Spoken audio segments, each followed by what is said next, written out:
마태복음 22장 23절에서 33절을 중심으로 하나님을 체험하자는 말씀입니다.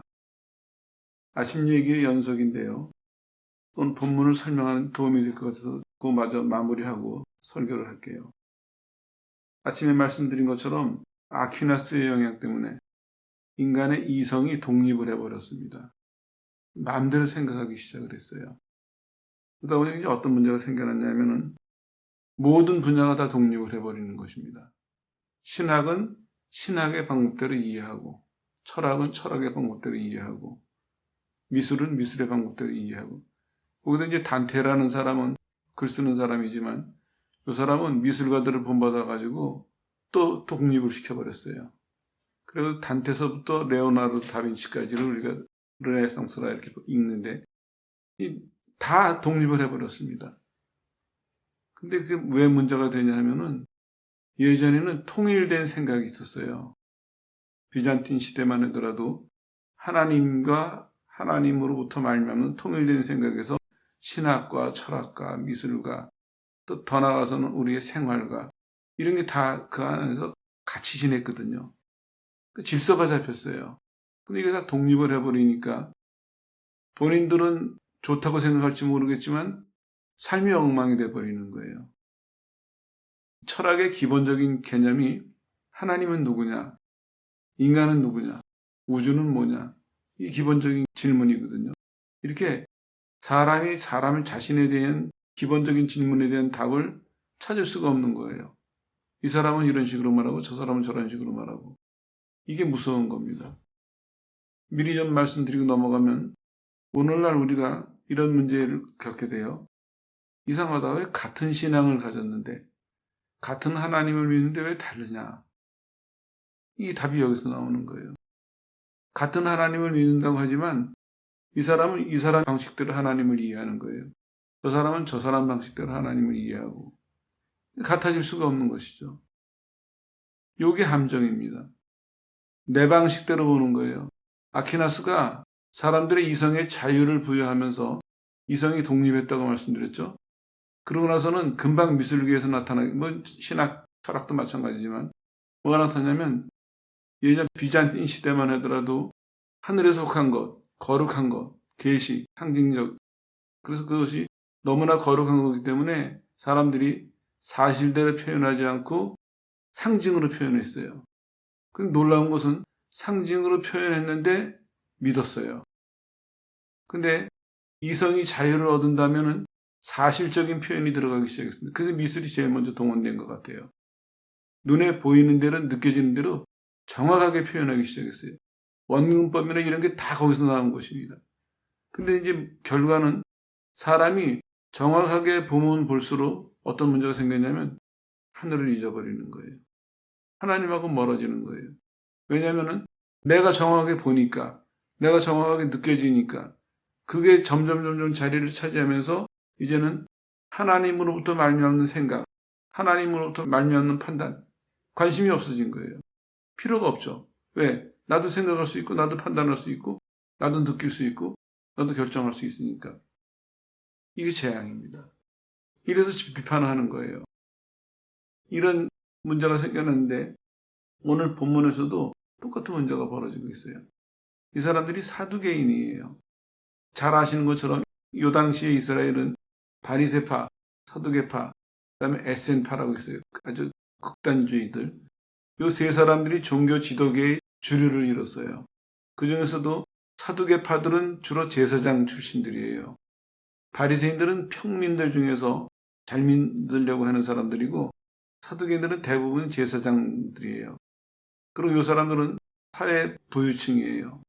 제사장 계급들 아니면 사회 부유층. 그러면 겉모습으로 볼 때는 종교 지도자로서 모습을 갖췄다, 조건을 갖췄다 이렇게 볼 수도 있겠죠. 그런 사람들이 오늘 예수님에 가서 질문하는 것은 무엇입니까? 완전히 이상한 질문을 하고 있어요. 부활에 대해서 안 믿는 거예요. 이 사람들은. 이 사람들은 하나님이 인간의 역사 속에서 어떤 사건을 발생하게 하시는데 목적을 가지고 발생하게 하시거든요.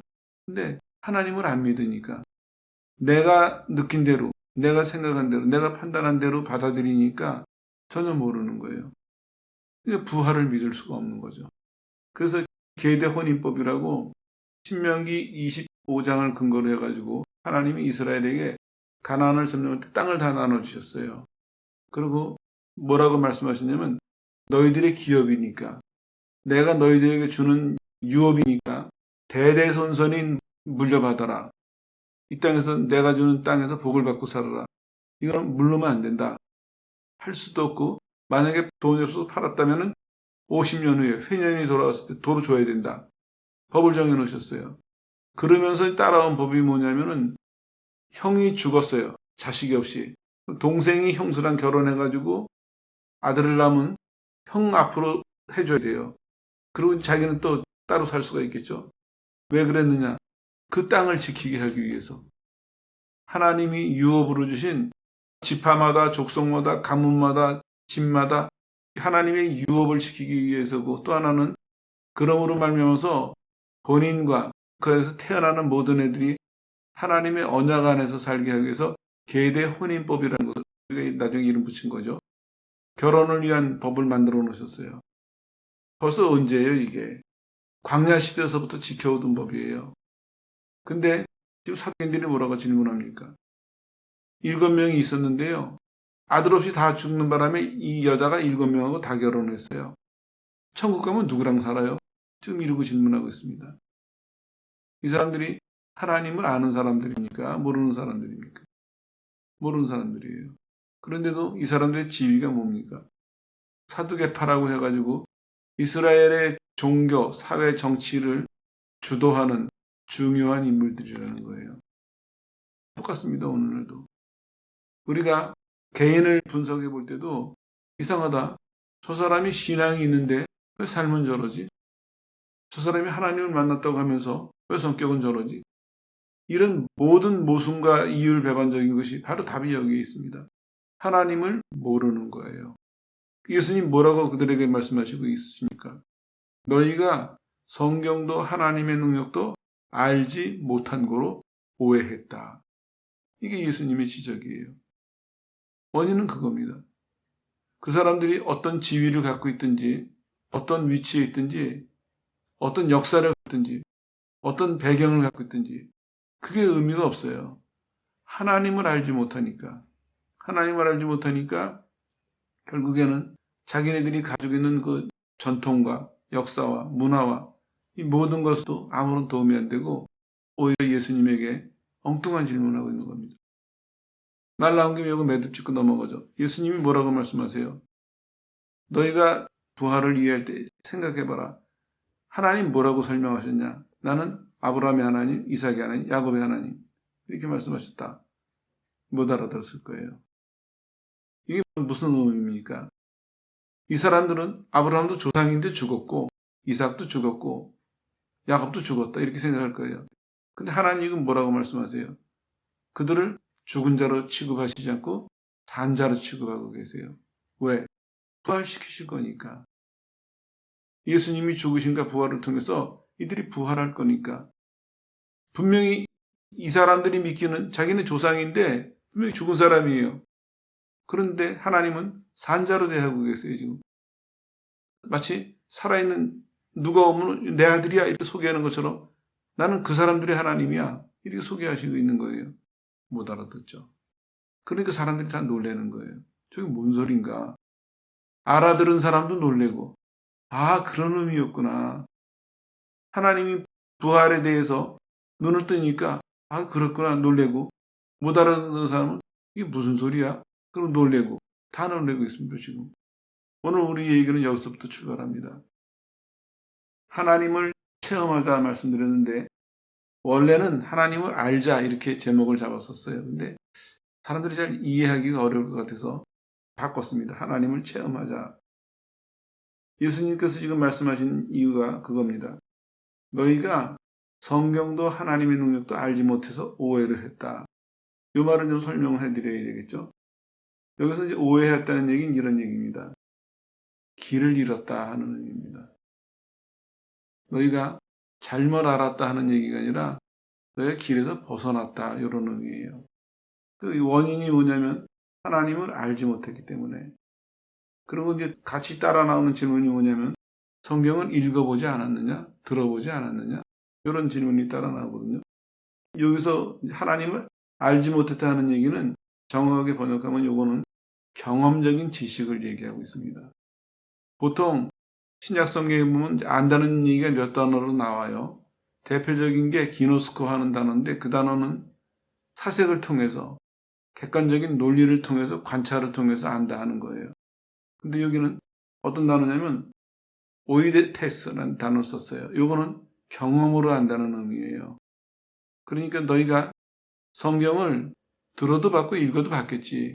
근데 하나님을 체험하지 못했기 때문에 너희가 들어오고 알고 있는 지식과 신앙과는 이게 별개의 것이다. 이런 의미라고 이해를 했어요. 오늘 제목을 체험하자 말씀드린 겁니다. 하나님은요, 성경 말씀을 통해 가지고 자신을 드러내세요. 근데 중요한 것은 하나님은 설명만 하시지 않습니다. 그걸 우리가 체험하게 하세요. 이게 핵심입니다.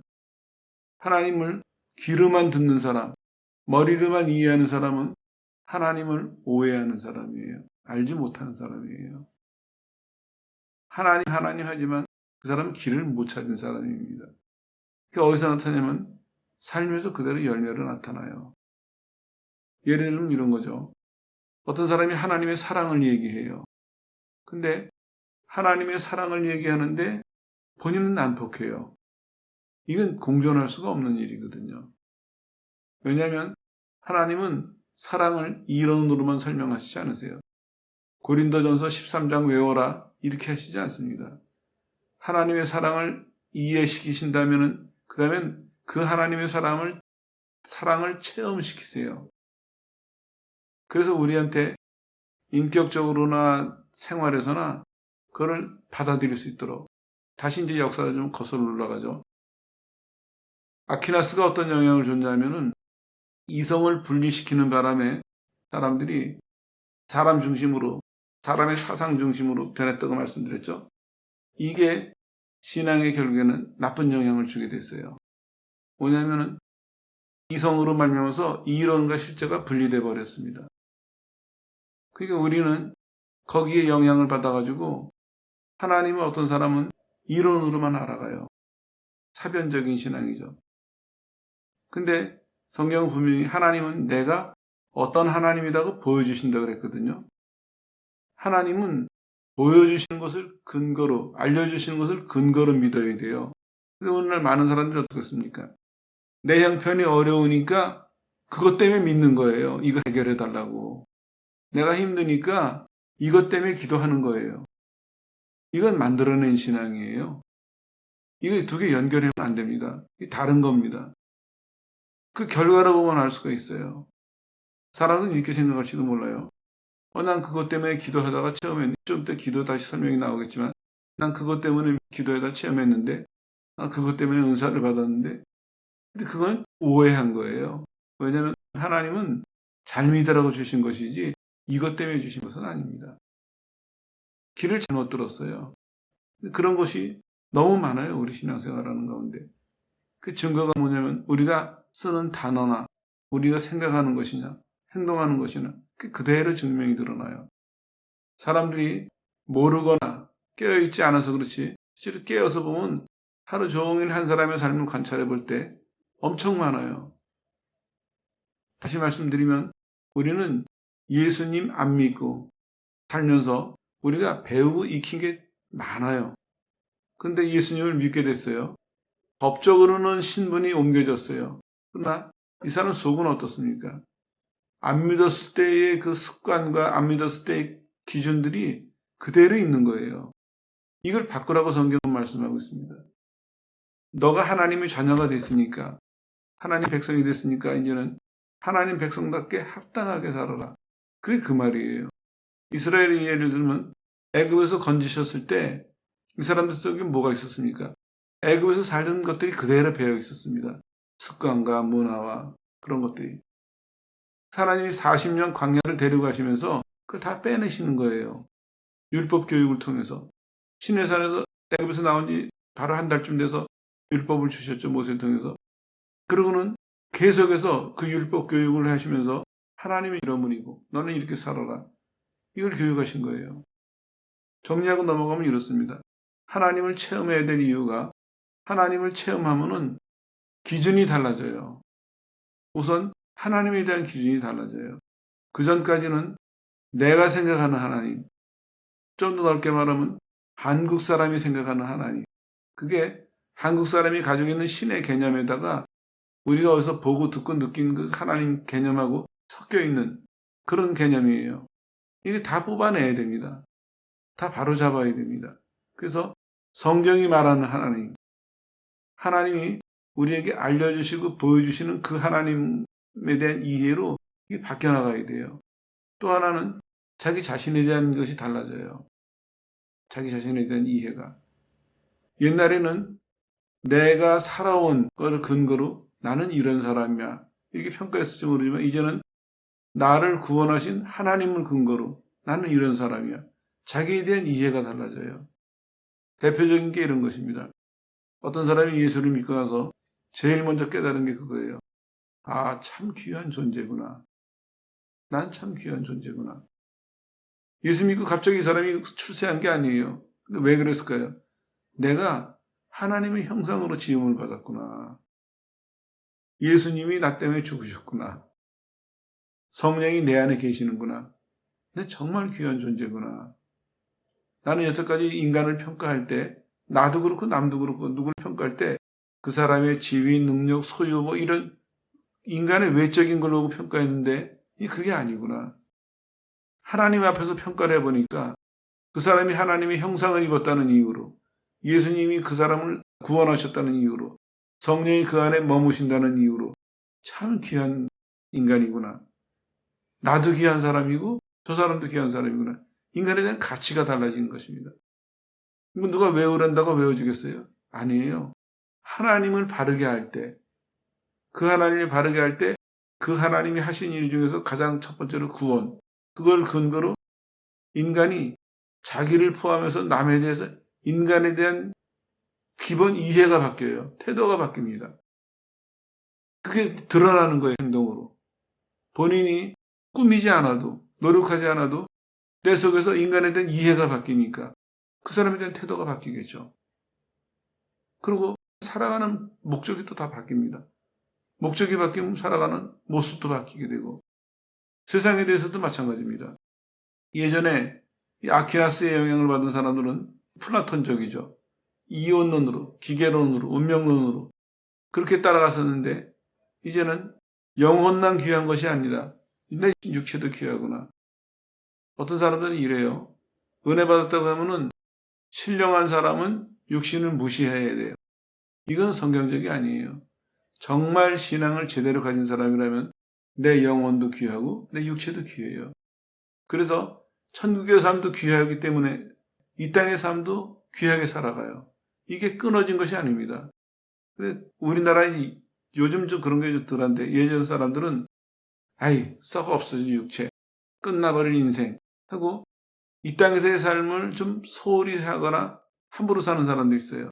천국에만 가면 되지 뭐. 빛난 천국. 주여 빨리 가고 싶습니다. 어서 오시옵소서. 이거는 잘못 이해한 거예요, 성경은. 이게 두 개가 분리되지 않습니다. 왜냐? 하나님은 영혼도 만드신 분이고 육체도 만드신 분이거든요. 이해되는 게 달라지고 태도가 달라진다고요. 그런 시작이 하나님을 바로 아는 순간에 내 속에서 누가 가르쳐주지 않아도 저절로 일어납니다. 하나님을 아는 그걸 근거로 우리 속에서 움직이기 시작해요. 역사하기 시작합니다. 바뀌어나가기 시작해요. 그래서 오늘 예수님께서 말씀하고 계세요. 너희가 하나님을 경험하지 못했다. 하나님을 체험하지 못했다. 만약에 너희가 하나님을 체험했다면 거기에 대한 질문이 없을 것이다. 오히려 너의 삶이 바뀌었을 것이다. 이런 의미로 말씀하시는 겁니다. 우리도 마찬가지예요. 살면서 하나님을 체험해야 될 이유가 바로 우리는 하나님 없이 살아온 그런 생활이 너무 익숙해 있어요. 그런데 영향력을 너무 받고 살고 있어요. 모든 것을 그런 상태에서 이해했고 그런 상태에서 행해왔어요. 이게 바뀌는데 시작이 뭐냐?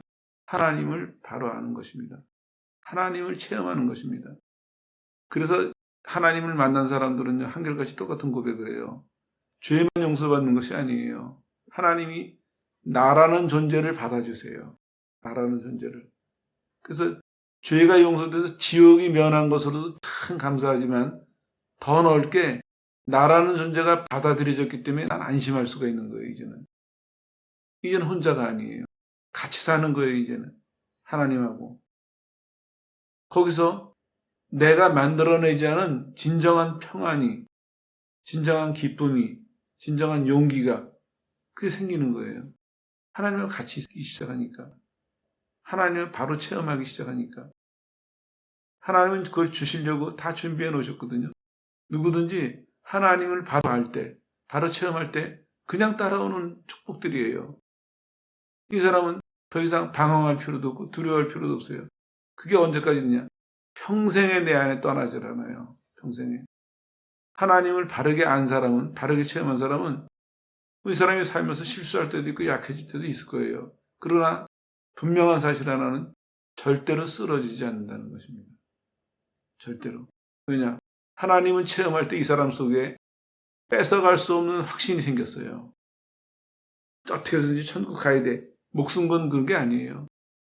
하나님을 바르게 체험하는 순간, 하나님의 자녀가 되는 순간 그 은혜가 축복이 따라와 있기 때문에 이 사람이 흔들리지 않습니다.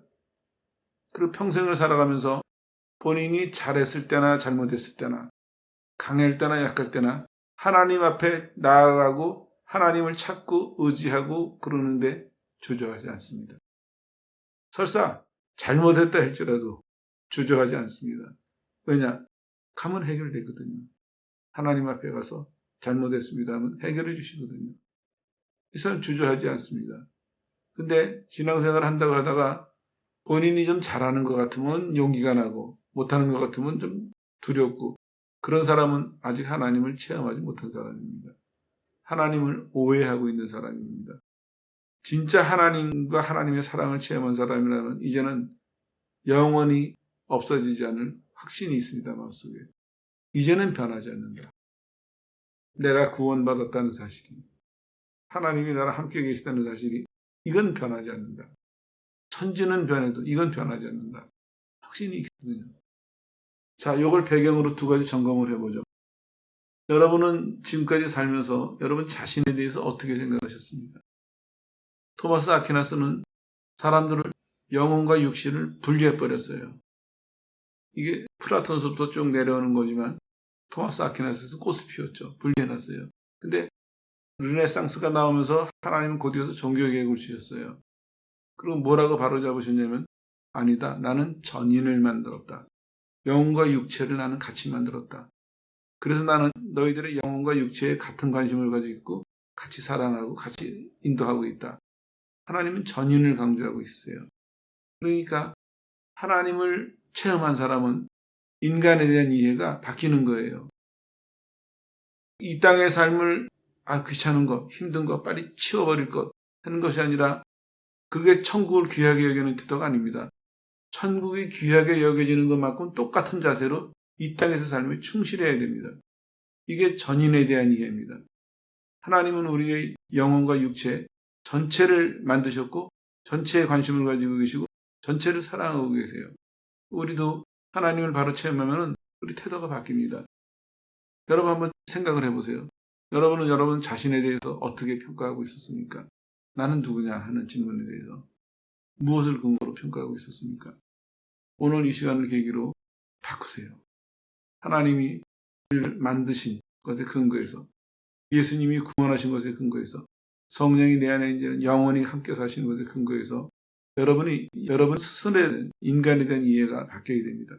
그리고 동시에 다른 사람에 대한 이해가 바뀌어야 됩니다. 그런 상태에서 이제 성경을 보면 달라집니다. 어떻게 달라지냐면은 성경을 보면 볼수록 전인을 만드시고 그걸 온전케 해가시는 하나님의 뜻과 하나님의 품을 보여요. 만약에 이게 안 되는 사람은 성경을 볼 때 뭐가 되냐면 성경적인 지식만 늘어납니다. 전혀 다른 결과가 오겠죠. 이 사두개인들이 종교 지도급에 있는 사람들이었어요. 근데 하나님의 부활을 이해 못했습니다. 그러니까 이 사람들은 어떻게 되겠습니까? 현실에 집착했습니다. 보이는 것에. 그래가지고 정치랑 타협하고, 당신 로마가 유다를 다스렸죠. 정치랑 타협해서 돈은 많이 쌓았어요. 성전을 관리하면서 돈은 많이 벌었어요. 근데 영혼은 없습니다. 영혼은 피폐했어요. 얼마나 불쌍한 사람들입니까? 오늘 하나님은 이 모습을 보면서 우리한테 말씀하고 계세요. 하나님을 바로 체험하면 성경은 하나님에 대해서 가르쳐주고 있습니다. 하나님이 어떤 분인지를 가르쳐주고 계세요. 우리는 성경을 보면서 하나님을 체험할 수 있습니다. 앞서서 말씀드린 것처럼 하나님은 이해하게 하시고 체험하게 하시고 두 가지를 동시에 하시면서 하나님에 대한 온전한 믿음을 갖게 하세요. 우리도 마찬가지입니다. 성경을 보면서 이제 기대하세요. 하나님이 하나님을 이해시키시고 그 이해한 것을 체험시키셔서 우리 스스로 하나님 이런 분입니다. 고백하게 하시고 의지하게 하시고 따라가게 하시고 기대할 수 있도록 하나님 그렇게 우리 인도해 가세요. 달라질 것입니다. 성경이 이제는 살아있는 글이 될 것입니다. 예전에는 지식이었지만 이제는 내 영혼에 영향을 미치고 내 삶에 영향을 미치고 크게로는 하나님의 뜻을 이루는 지혜와 능력으로서 성경이 달라질 것입니다. 왜냐? 성경에서 하나님이 자기를 계시하고 계시기 때문에. 기록된 계시라고 그러잖아요. 이제는 성경을 대하는 태도를 살펴보세요. 내가 성경을 대하는 태도는 어떤 것이고 잘 구분이 안 가시면 결과를 보시면 알게 돼요. 내가 정말 이 기록된 계시를 통해서 하나님을 체험함으로 바르게 내가 따라가고 있으면 그런 결과들이 쭉 따라올 것입니다. 기도도 마찬가지예요. 기도도 똑같은 이시죠. 기도하면서 하나님을 알아가는 사람, 하나님을 알아가고 하나님을 체험해가는 사람은 하나님이 원하시는 사람으로 변해갈 거예요. 하나님을 닮아갈 거예요. 근데 그렇지 못한 사람은 이제 어떤 문제가 생기느냐. 기도하면서 이 사람들은 자기의 체험을 자랑할 수 있어요. 그러면서 자기 신령한 사람이라고 착각을 해요. 아니, 하나님을 제대로 모르는데 신령이 어디 있습니까? 하나님을 모르는 사람의 체험이 무슨 의미가 있겠어요? 그건 오히려 위험해요. 내가 참 슬픈 일이 있었는데 어느 목사님이 기도를 많이 하셨어요. 능력도 많이 행하고. 근데 교인들하고 산기도를 갔다가 교인들이 질문을 했어요. 목사님 어젯밤에 기도하다가 하얀 이거를 뭘 봤는데 그게 뭡니까? 했더니 목사님이 되물어봤어요. 그걸 봤을 때 무서웠어요? 안 무서웠어요? 그러니까 안 무서웠는데 그거 좋은 거라고. 산신령이라고. 너무나 슬펐어요. 하나님이 그 목사님을 참 귀하게 쓰시고 많은 능력을 행하셨는데 산신령이 왜 나옵니까? 거기서. 그 사람이 이해하는 하나님은 어떤 분이세요? 하나님 모든 영의 세계를 통달하시고 다스리시는데 산신령이 왜 나와요? 이게 참 슬픈 현실이에요. 하나님을 바로 알아가야 됩니다. 기도하는 사람에게 하나님은 하나님을 계시하세요. 기도 생활에서 다른 걸 먼저 추구하지 마세요. 하나님을 알려고 추구하세요. 하나님을 이해하려고, 하나님을 체험하려고. 그러면 여러분은 하나님이 예비하신 걸 갖게 돼요. 뭐 욕심낼 필요 없습니다. 남의 은사 부러워할 필요도 없고 남이 받은 복을 부러워할 필요도 없고 우리가 선을 분명하게 해야 됩니다. 하나님이 주시는 거면 만족하면 돼요. 그걸 넘어서서는 안 돼요. 하나님 뭐라고 말씀하세요? 하나님이 정말 하나님이시고 우리 주인이시고 우리 인도하신다면 우리가 주시는 것만큼 명령하신 것만큼 허락하신 것만큼 그 안에서 살면 돼요. 그게 가장 행복한 삶이고 가장 그게 상받을 삶이에요. 근데 그러지 않으니까 자꾸 우리가 하나님의 뜻 바깥에 나와 있으니까 비교해보고 부러워하고 비교해보고 욕심나고 비교해보고 좌절하고 이런 문제가 생겨나는 거거든요.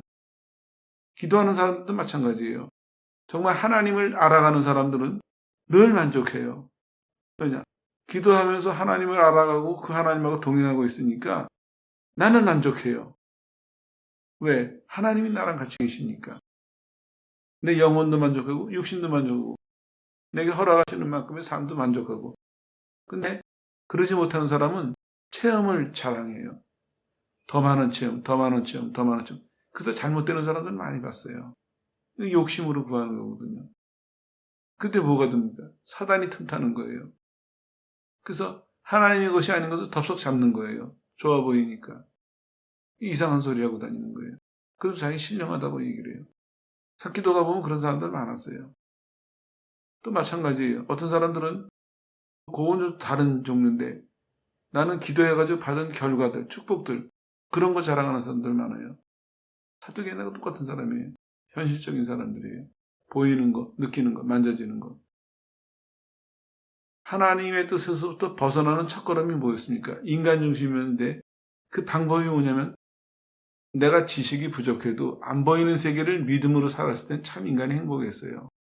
근데 내가 보이는 대로, 내가 느끼는 대로, 내가 이해하는 대로 살기 시작하면서부터 인간에겐 불행과 공포가 밀려온 거예요. 그게 주인이 된 것이 아닙니다. 그거를 붙들면서 내가 붙들면서 하나님을 잃어버린 거예요. 이게 인류의 재앙입니다. 한 사람의 사상가 때문에, 한 사람의 사상, 한 사람의 주장 때문에. 물론 이제 더 거슬러 올라가면 아담의 범죄겠지만요. 오늘날도 마찬가지입니다. 한 사람이 하나님에 대한 어떻게 이해하느냐 따라서 인생이 달라집니다. 우리가 같이 하나님 얘기를 하지만 그 하나님에 대한 내 태도가 내 이해하고 체험하는 그것이 어떠냐에 따라서 내가 어느 방향으로 서서 어떤 기대를 가지고 어떤 자세로 서 있느냐에 따라서 인생이 달라집니다. 그냥 체험했다고 인간 밖에서 어떤 신령한 체험을 했다고 그걸 다 신령한 것을 자랑하고 좋아해서는 안 됩니다. 가치가 없는 것도 많고 위험한 것도 많습니다. 우리는 정해진 기준이 있어요. 하나님으로부터. 예수님이 지금 지적하시잖아요. 너희가 성경도 하나님도 몰라서 오해한 거다. 결국에는 이런 얘기예요. 너희는 성경도 하나님도 체험하지 못했고 너희들 식으로 이해했기 때문에 너희 식으로 생각하기 때문에 부활을 이해 못하는 거다. 그러니까 이 사람들의 행동이 뭐예요? 이 세상하고 천국하고 그대로 연결해 나갔어요. 그럼 누구 아내가 돼요? 그런 거 아니거든요. 성경은 분명히 말씀하고 있습니다. 우리가 부활할 때는 천사들과 같은 몸으로 변해서 다른 세상에서 살 것이다. 완전히 다른 거예요. 이거는 이쪽 사람 저쪽을 상상할 수도 없는 겁니다. 근데 이 사람들은 뭐라 그래요? 이 삶을 쭉 이어가고 있잖아요. 똑같습니다. 하나님을 체험하십시오. 하나님은 우리에게 이해도 시켜주시고 체험도 시켜주시면서 우리의 전인이 하나님 앞에서 전인적인 신앙을 갖고 전인적인 삶을 살도록 우리 인도하고 계십니다. 그 첫걸음이 체험입니다. 지식으로 체험하시고 실제로 체험하시고 하나님이 이걸 우리에게 허락하셨어요. 믿고 마음을 활짝 여세요. 이제 두려워할 필요 없습니다. 내 지식이 부족해도 하나님을 믿는 믿음이 우리를 길을 잃어버리지 않고 갈 수 있도록 인도할 것입니다. 이게 참 놀라운 거거든요. 얼마나 감사한지 몰라요. 신학자들은 이렇게 설명하고 있어요. 점진적인 계시다. 우리 신앙이 한꺼번에 완성되지 않습니다. 전인을 완성해 가야 되기 때문에 한 걸음 한 걸음 따라가요. 근데 두려워할 필요는 없어요. 왜냐? 내가 아는 게 부족하고 행할 수 있는 게 부족해도 하나님을 믿는 믿음이 나를 붙들고 있으니까, 나를 인도하고 있으니까 우리는 길을 잃어버리지 않고 중간에 실패하지 않을 것입니다. 그래서 여러분들도 스스로 늘 그걸 의지하세요. 내가 하나님을 믿는다. 나는 하나님을 이해하고 있고 체험했다. 그 믿음 가지시고 하나님이 날 지으시고 예수님이 날 대신해서 죽으셨고 성령이 내 안에 와서 계시다. 너무나 단순해 보이죠? 이것이 세상에서 가져도 구할 수 없는 귀중한 믿음입니다.